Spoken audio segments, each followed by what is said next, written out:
Welcome once again to HeroQuest fans. Okay, so made the decision to go ahead and stream today, just a short little video talking about a new development in the Rise of the Dreadmoon saga. So as we know, this is the latest expansion from Avalon Hill for HeroQuest, releasing July 15th. We received word, or at least speculation based on what websites are saying, that the European release might be delayed until September. Originally, we were thinking it might come out like a couple days before the North American release. But be that as it may, it is still coming out soon. And what we're looking at here is a picture. So they had this poll on the Avalon Hill Discord. You could vote. Do you want to see the Magus Guard or the Assassin? So now we have some official names. I think I heard this from some other HeroQuest YouTubers, but credit to whoever that was. Sorry, I don't remember if it was Always Bored Never Boring, Amalgamash, or somebody else. But anyway, we know that these big guys, these big blue enemies with armor, shields, and swords, and a little top plume is now called a Magus Guard. I was going to call him a Elf Chaos Warrior. But anyway, we've known about them for quite a while, and now we know that there's two of them in the box. But anyway, this is elvyler.com, so kudos to Elvyler for putting up his article super fast. Same with Always Bored Never Boring. Usually I try to avoid reading what other people say about something so I can get my raw reaction to it, but this time I did read ahead to see what they said about it. And some of the speculations, well, let me just take a look at more of these pictures. So I want to show you the Eilden topic discussion, because I've been trying to keep up with it, and other people post pictures in Discord and other social media, and I'll share it up on here just so we have a copy, especially if it goes down.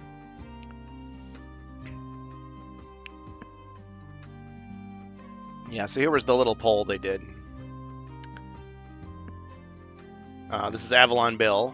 Calling all HeroQuesters. Let's have a little fun before the release of the Rise of the Dreadmoon, shall we? We're going to show off one of the monster groups in more detail tomorrow. That's today, Friday.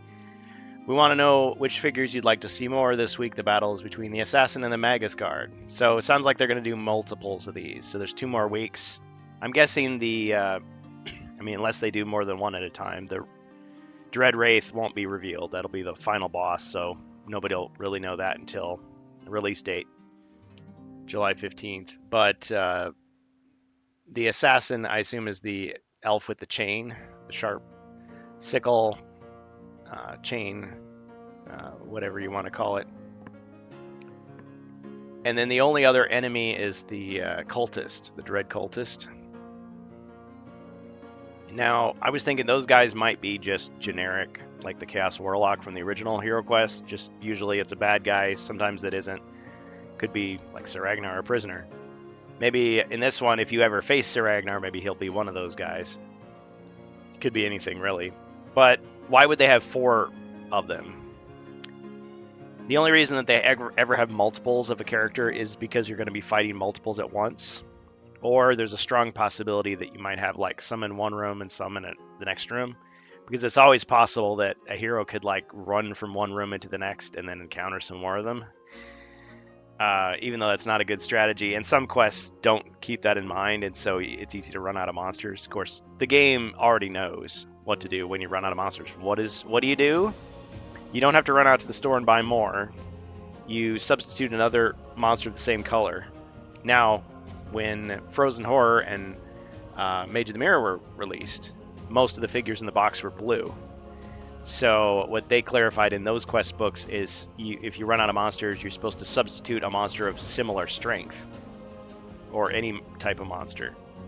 So it doesn't just have to be an undead monster or a green skin, if you want to call it that. It's just anything of similar strength.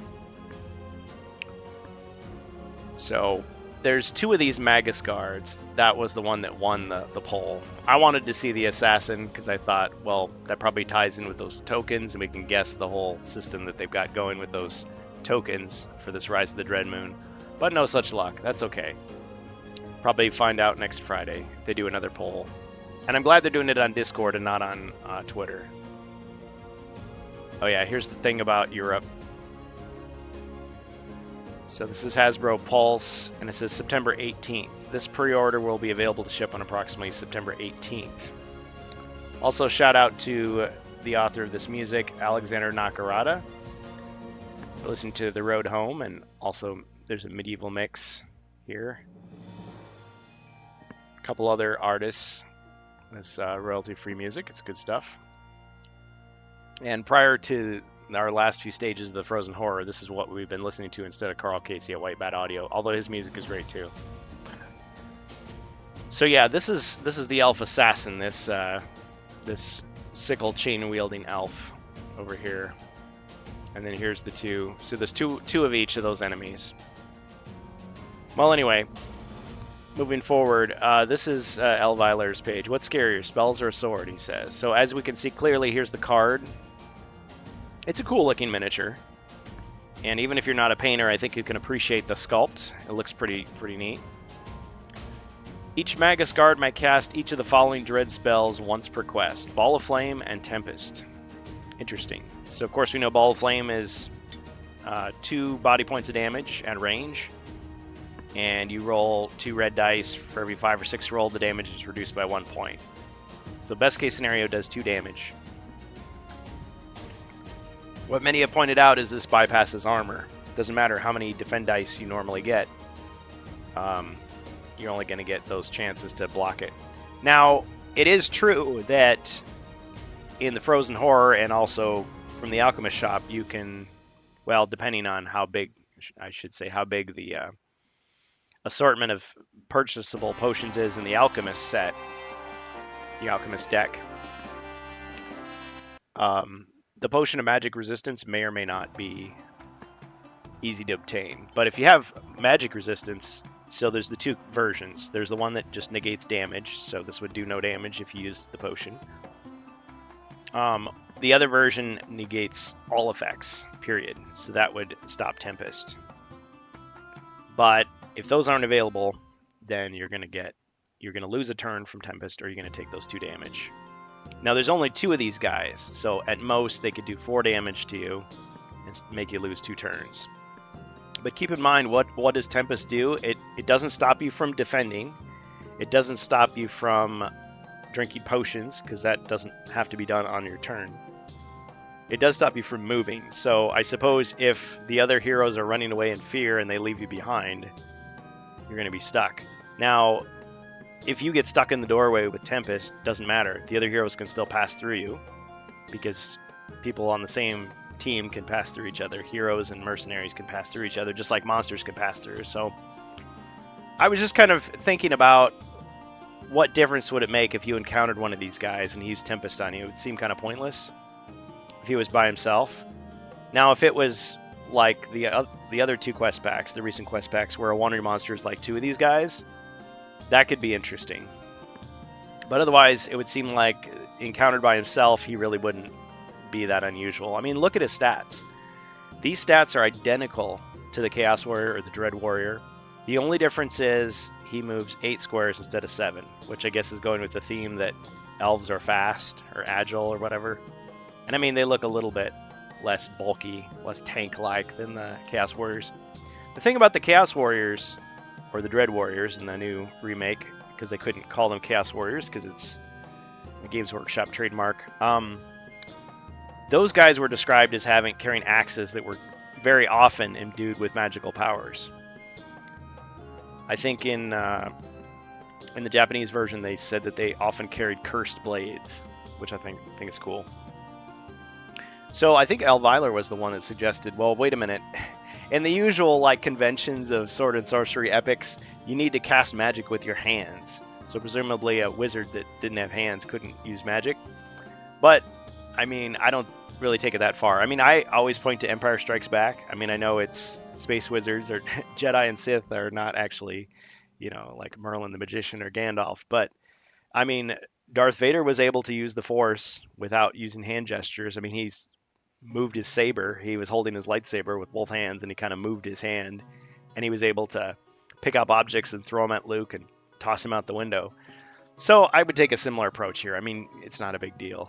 I mean, if you want to role play and say that your Magus Guard sheaths his sword and sets his shield down, leans it up against something, and then rolls up his sleeves and goes la la la la la, and he casts his magic. I mean, sure, why not?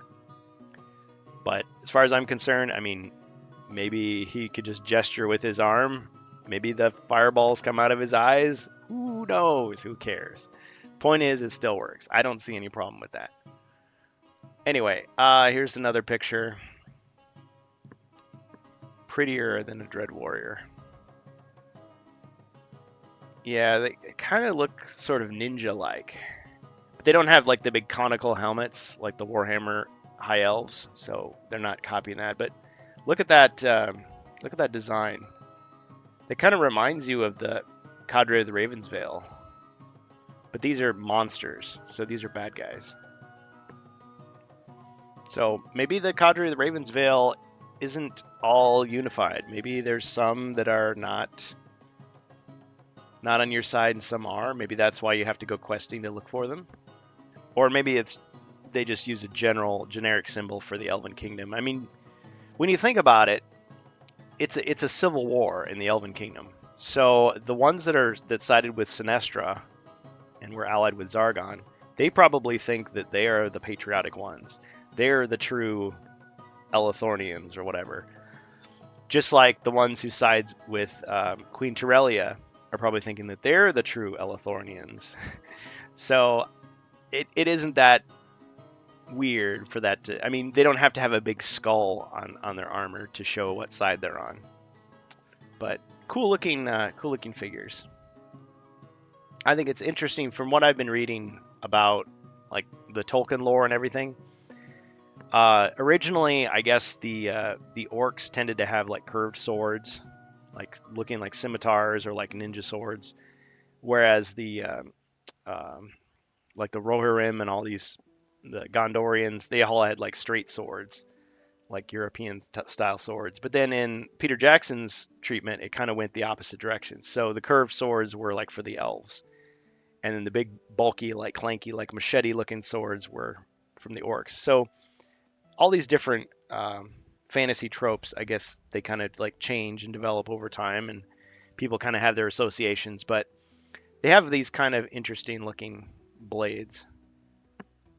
I think they look pretty awesome. A little more elegant than Chaos Warriors. Now those big exposed ears look a little odd, like they could get hacked off in battle. Of course, maybe they're like, I dare you to hack it off. Of course, they got that big shield to help protect them.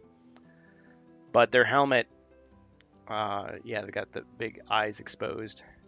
Yeah, they're lightly armored, I guess is what you say. So I'm not some big armor guy that I know everything about that, but just noticing the style of it is cool. But I don't know. It's fantasy. It's not necessarily always 100% practical or realistic. Now, I did appreciate that Elveiler gave us this rotated or close-up picture. So yeah, once again, it's a Chaos Warrior. That's all there is to it. He's just got some spells. So, I mean, is that really going to be a game changer? I don't really think so. But the thing is, you could have easily given... You've got 4 Chaos Warriors in the box. You could have easily given them magic. Like, you didn't have to create this. However, as with the Spectres and so many other things about this pack, we don't know the context. We don't know how these quests are going to play out.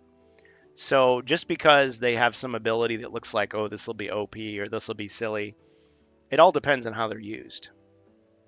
I think it would be silly if you just meet one of these guys by himself, like, and you've got 4 heroes, maybe some mercenaries with you. Wouldn't seem like much of a challenge. Having these guys as wandering monsters would be pretty cool. Like if they could use magic instead of attacking when they first encounter you, or having them like leading a group of Chaos Warriors. Think about that. Like you could have 4 of them, 4 gray Dread Warriors in a room, and 2 of these guys. Like that would be a battle fit for any group of heroes. Like that would be pretty epic. So I think if they're just used instead of Chaos Warriors, it'd be kind of silly. If they're used alongside them, it would be pretty awesome. Because otherwise, it's just kind of like you created a miniature just to create one. And I got into a little bit of a rant on the Discord, which probably some people didn't care for, where I was thinking like, okay, we're going down that route where every special character has to have its own miniature. Kind of like how people print out their own custom boards, like just because you have a different room layout, it's like you don't have to do that. Or they have their own custom dice for like every occasion. It's like you can do that, but the average player doesn't want to do that. Like they don't want to spend. This is why people have a hard time getting into Warhammer, because they see all this stuff like, oh yeah, you got to buy all these different miniatures for every combination of weapons, and you've got to customize it and you got to paint it, and it just seems like so much work. What if you just want to sit down and play the game? And the game is really complicated and hard to learn. And see, the thing is, that impression of Warhammer is wrong, because there are easier ways to get into the game than that. And as long as the players you're playing with aren't like total snobs, like you can have a game with like simple, inexpensive like figures and simplified rules and all this stuff. And your paint job you don't even have to paint it. So I think HeroQuest, as long as it doesn't give that impression that it's an elite hobby, I mean, it can be if you want it to be, but if it doesn't start going down that road where we're going to give you a miniature that you use once, and you just have to, you quote unquote have to buy new figures, because I think that puts a lot of pressure on players. And frankly, like if it were me, like that kind of thing turned me off. Like I didn't want to get involved in like Warhammer 40K, because to me it looked like just a big money sink, a big, like it was all FOMO driven. So I hope HeroQuest never becomes that. Now I was thinking about the Frozen Horror. Like you only face the Frozen Horror one time, but he's a special figure. I mean, in the original he takes up 2 squares. In the new version he takes up 4, but not really. Like, because he can go down those single corridors. Like he doesn't really take up space that much. But he's a special character, and you only meet him once. So you only use that figure once. In the original drafts, you actually met him a second time, but they left that on the cutting room floor. Now, Sinestra in the ElfQuest pack, you only fight her one time. I don't know if they'll call for that miniature in this game, but the thing is, they can't assume that you have Mage of the Mirror. So if they do call for her and you don't have the miniature, then you'd be using the Chaos Warlock, probably. The Dread Sorcerer, the little gray magician figure. So there's ways around it. I mean, HeroQuest has always been that way, using proxies. The one figure can represent anything. You can give them any stats you want in a quest. So just because we see these monsters like this doesn't mean that this is the only way they'll ever appear. Like, they could easily be modified within the quests, for all we know. And of course, as Zargon, you can do whatever you want. Does the spell come out of his face? I like that. Sure, why not? And I like how he did a little playtest, and he talked about how it could go. Like, let's say you had just a couple of heroes going after them.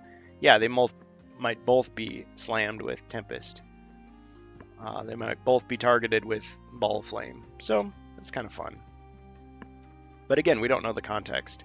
Yes, you can make your own quests with these assets later, but they may masterfully craft the quests in a certain way such that the usage of these characters is fine. Like, there's nothing wrong with it at all. So anyway, kudos to him for doing that. Let's look at that other picture. I mean, it doesn't really show you that much more. But yeah, there's the figures. They look pretty striking. So they've got some plates, some, I don't know if you can consider that scale armor, mixed with chain, and just with some plates. Partial plate, I don't know what you call that.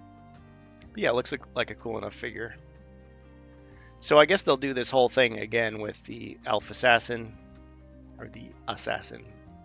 And then whatever those, the Dread Cultists, we've just seen the edge of the card. And then they'll probably be out of time to show us the Dread Wraith, which is probably just the final boss. It takes up two squares. And I guess we just won't get a focus on the Kharadra of the Raven's Veil, those 4 mercenaries. Will we get a reveal of the Alchemy deck? Who knows?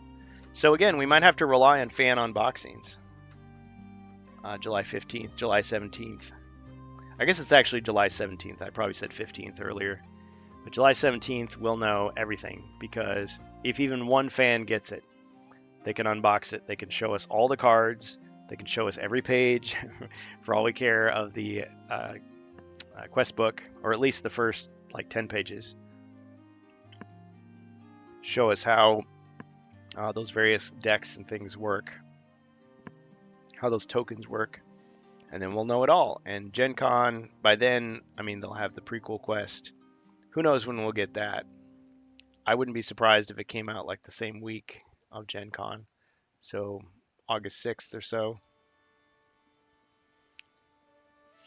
Yeah. So anyway, not much more to say about that. I don't really have a problem with these. I just think that, like with so many other things, just like it would be possible for them to use the Spectre in a really annoying, frustrating way that would make the game not much fun, these could be a sign of things to come, of them just giving us a lot of like filler alternate miniatures where they're not really needed. You know, like, okay, here's another alternate sculpt of the gargoyle and so forth. It's like, well, I'd rather have something totally new, and you can just give me modifications of existing figures in the notes. But at the same time, if these guys were like, you know, leading a charge of some other monsters, yeah, it could be pretty sweet, pretty cool. It could enhance the game. And I think Always Bored Never Boring's statement on it on YouTube was he doesn't want the game to be overly complicated. Just stick with that. Stick with what HeroQuest has been so far. You know, it can be a stepping stone to other tabletop RPGs, or it could just be its own thing. Like, I know people who are big into other more complicated, more popular RPGs like D&D, and they appreciate playing HeroQuest now and then just because it is simpler than what they're used to. And it just, you know, it can be a shorter, simpler, easier game if you want it to be. Nothing wrong with that. It's not just for 10-year-olds, you know. And it's not just something that, like Training Wheels, that you graduate to something else. Like, I didn't get into Magic the Gathering. I didn't go into D&D. I didn't go into Warhammer. I mean, I have some Warhammer figures, but I mean, I've just been spending several years just kind of like practicing on them, my painting skills. You know, I've never played the game. I've never wanted to. If anything, I'm going to use those as proxies in my Space Crusade, you know, campaign, or maybe for HeroScape, you know, for fun. But HeroQuest is where it's at for me, and that's fine. Yeah. So anyway, just those are my thoughts. Again, I haven't really said much that other people haven't said. I pretty much agree with what others are saying. You know, it seems like they could be silly, but they could be used well. So I guess we'll see what the next one will bring. I mean, when I first saw the box, I thought maybe this means there's going to be like a ton of Elven warriors, like a huge number of them. You know, like having 12 mercenaries in a box, but it doesn't look like that's the case at all. Looks like instead we're just getting kind of what we, you know, just basically just like 2 of each, except 3 of the specters, only 1 of the double size Dread Wraith. We don't know what those statues are yet. 4 of the cultists. So that makes me think of, well, why would you give us 4 if you're not going to use 4 at one time? So there must be some epic showdown with 4 of them. And hopefully it's not just one single encounter. And the Cadre of the Ravensveil, there's only 4 of them. So hiring 1 of each mercenary for the entire 10 quest campaign doesn't seem like much. And it's still hard to see how many of those alchemy cards there are. I mean, does that look like 24 cards? Or maybe like 16 or 10? I was guessing at least 12, but it doesn't seem to be a straight copy and paste of the 4 alchemist shops. The 4 unique alchemist shops. So, sorry, my voice is a little scratchy. And there was some speculation in I think Always Bored Never Boring's video about the specters being able to cross the caltrops because they can pass through walls. I don't think that's a given. I mean, there may or may not be any explanation for that. I mean, it may be one of those things that they just leave out. They don't even say it. And then someone asks on Twitter and then they respond there. Or maybe they will give us a note in this book here. But I would think just because they can pass through walls doesn't mean they can pass through anything else. Like, why would they be able to pass through heroes? Why would they be able to pass through furniture? I mean, if you say they're ghosts, okay, fine, but they have to become solid in order to attack the heroes. They're not attacking their mind points, they're attacking their body points. So they become solid, and they're solid most of the time. So I think if they're just walking through a hallway and they land on a caltrop, it would stop them just like it would stop any other monster.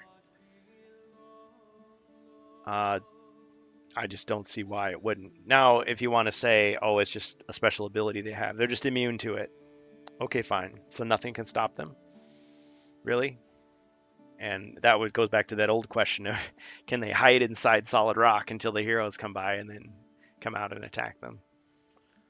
So who knows? But the way I would treat a Spectre is just like a hero player who is constantly using pass through rock like every turn, like just automatically. Sort of like the passive ability that the rogue has to pass through monsters, as if he's using Veil of Mist all the time.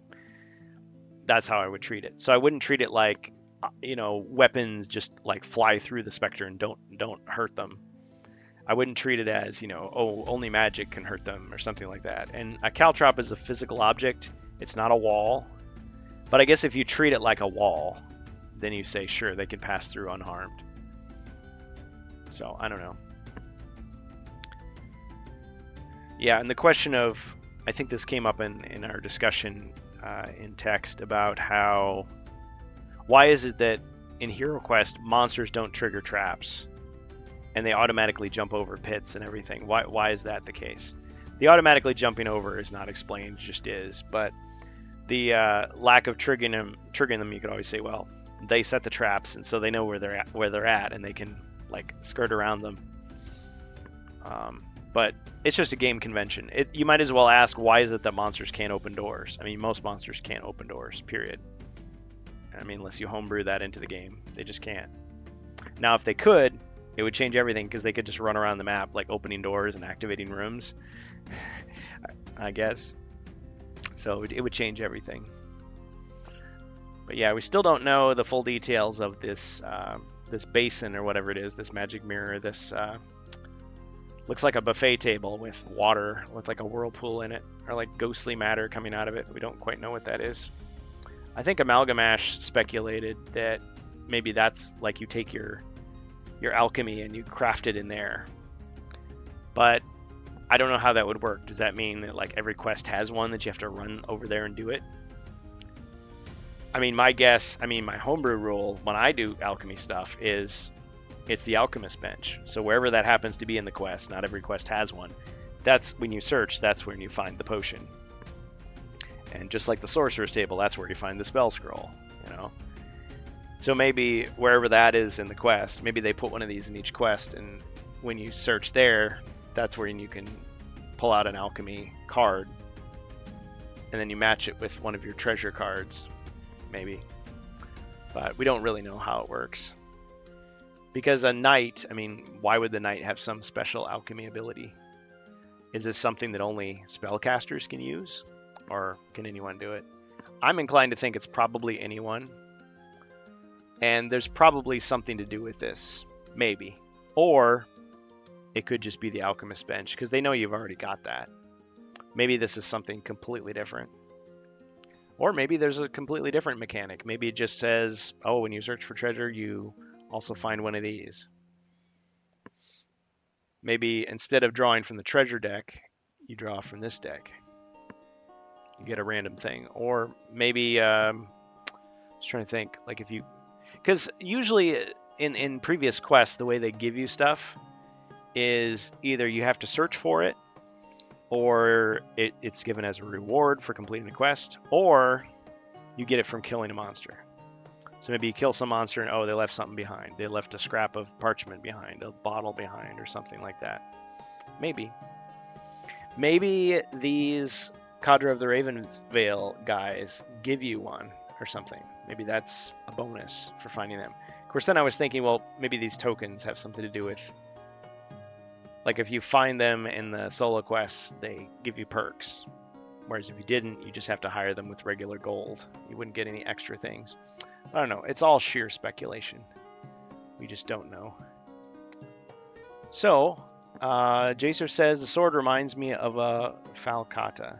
See, I don't know all my swords that well. I mean, the thing is, there's all these fantasy tropes that have swords, and there's like the sword guys on YouTube, the sword people, people like Shadiversary and Jill Barup and Skullagrim and all those guys. There's other people too, and they talk about swords. They could tell you, oh well, actually this is a combination of this sword from this century and this other sword, or this is a reference to this sword from this movie, which is usually what it is.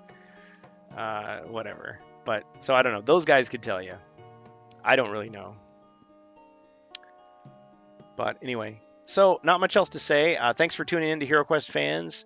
We plan to do our regular HeroQuest game stream tomorrow, which is Saturday, 6 to 10 p.m. Central Standard Time on twitch.tv/HeroQuest we've got 5 openings for heroes, so please feel free to join us.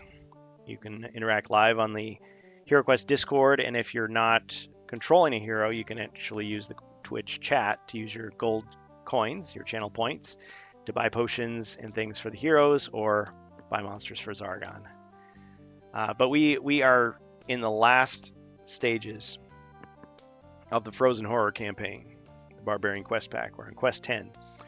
And so I think it's very possible that the heroes could finish by either July 15th or July 22nd.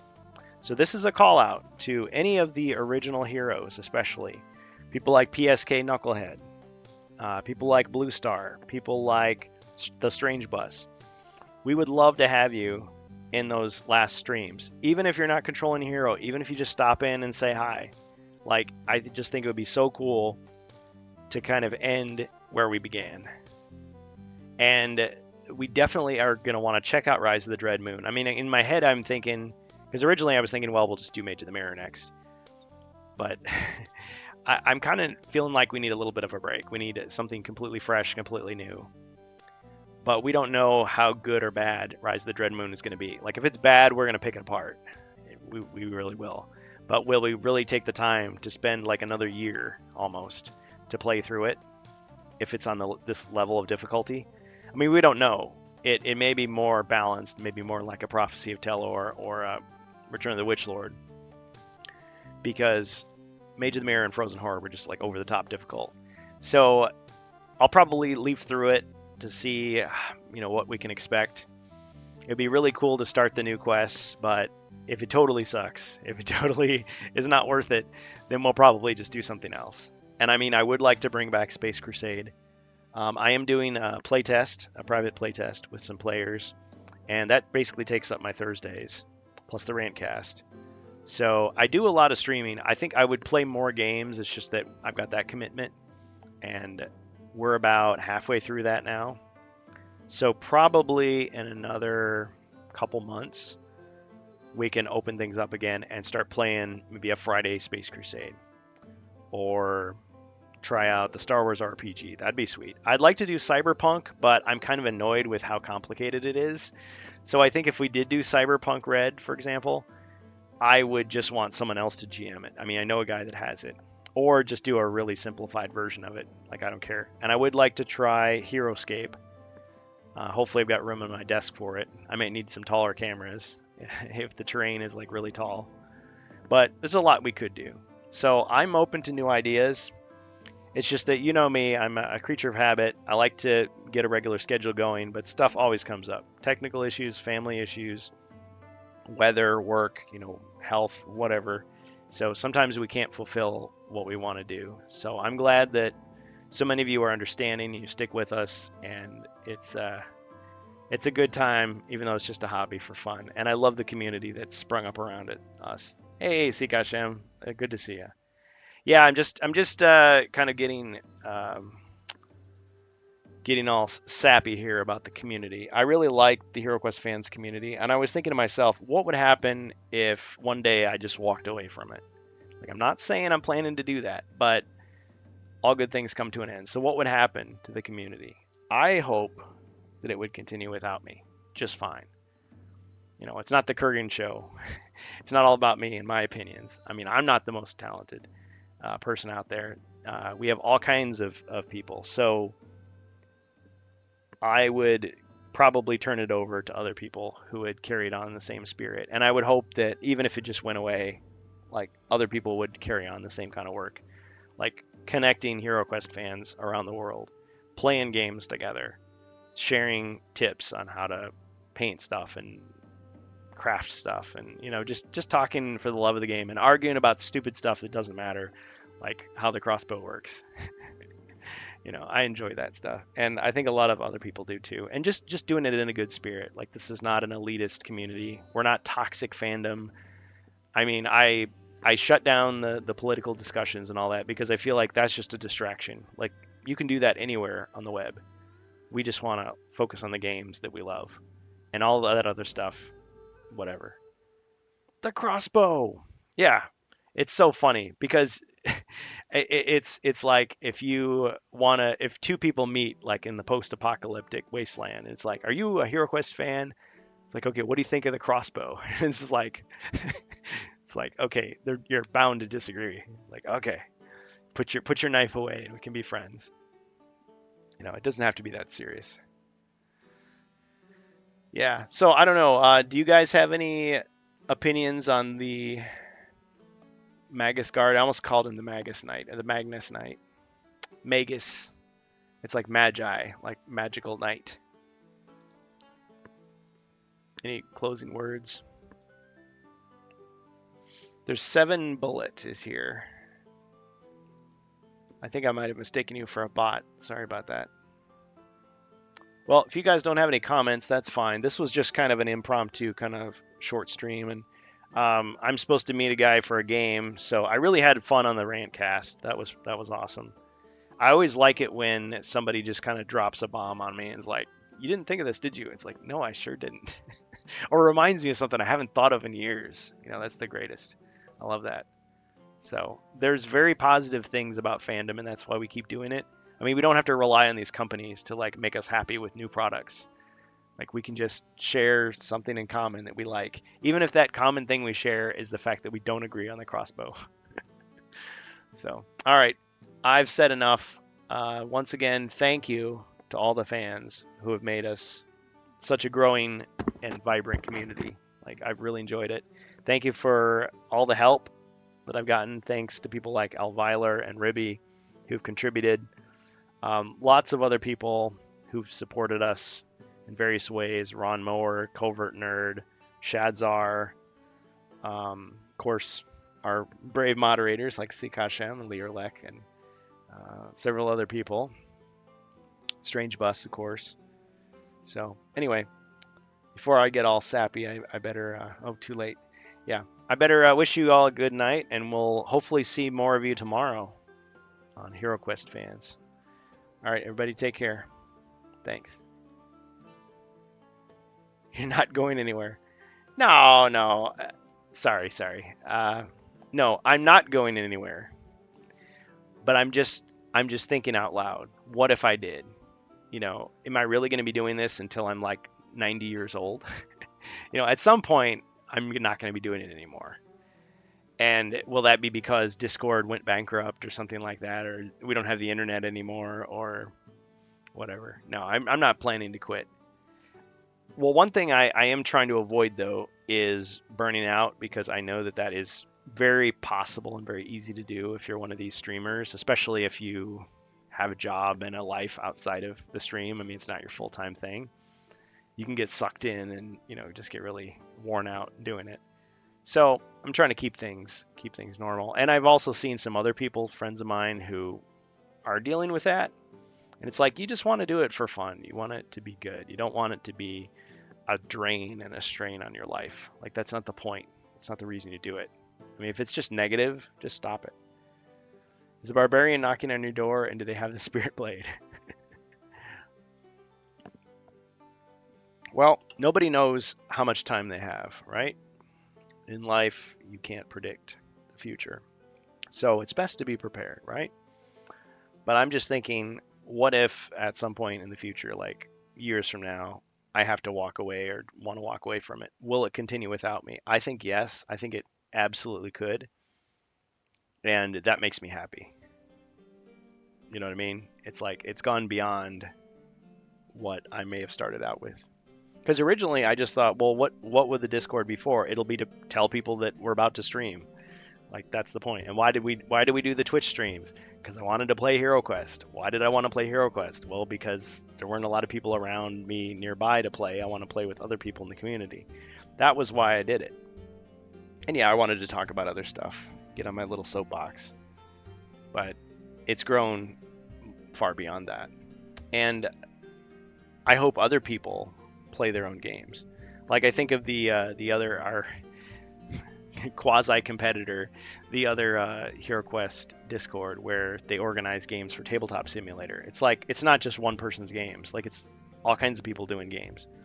So why couldn't people do that here? Maybe they do it and we just don't see it. But I mean, they could use Quest Talk, probably not at the same time.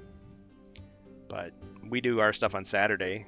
There's 6 other days of the week, you know, it could be done.